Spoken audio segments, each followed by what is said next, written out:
Here's a question for you today. What is your job as a sales professional? Talking to the sales folks today. What is your job? It is not to convince the prospect to buy your product or your service. It's an old school way to look at it. It's not your job to convince them. If you're out trying to convince people because you're spending so much time talking about features and talking about benefits and all the great things that you can do and all the great things your company can do and all the great things, this, that, and the other, it's not that those things aren't true. Every salesperson on the planet has a job with a company that probably has some credible features and benefits. So we can't discredit that. But are you aligning those with what your prospects need at the time that they need it? If I walk in and all I'm doing is talking about, hey, we can help your people get more meetings. We can help your people get past this concept that cold call prospecting doesn't work. We can help your people close faster. We can shorten your selling cycle. We can increase your margins. We know we can do all these things, but it doesn't do me any good to talk about those things to a prospect if they aren't struggling with those things.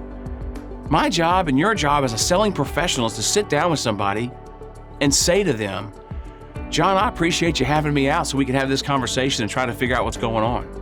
I think what probably makes the most sense is to figure out, do you have some issues and some problems that need to be fixed, or are you needing this product, or are you needing this service? And let's talk about the gaps that exist and whether or not I'm the right person to help you fill them. And if I am, we'll figure it out together. But if I'm not, we'll close the book, we'll part friends, I'll help you find somebody who can help you.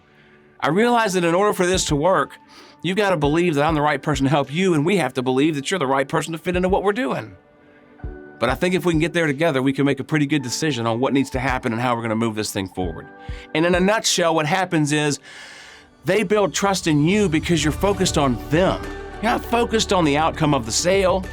You're focused on finding out what your job is to find out, which is whether or not a prospect has something, a problem, an issue, a need for your service or for your product. And if they do, then you can discuss how you're going to fix that problem, talk about whether or not they can afford to use you to fix it, and then get to a deal where we're not waiting on a bid that we sent out or a quote that we sent out. We're getting there together because our job as a sales professional is to walk in as a trusted advisor, almost to be a consultant to help prospects make the best decision that suits them. And if you stick to that and learn that, I promise you'll increase your close ratio, you'll increase your margins, you'll get more deals, and you'll do it the right way.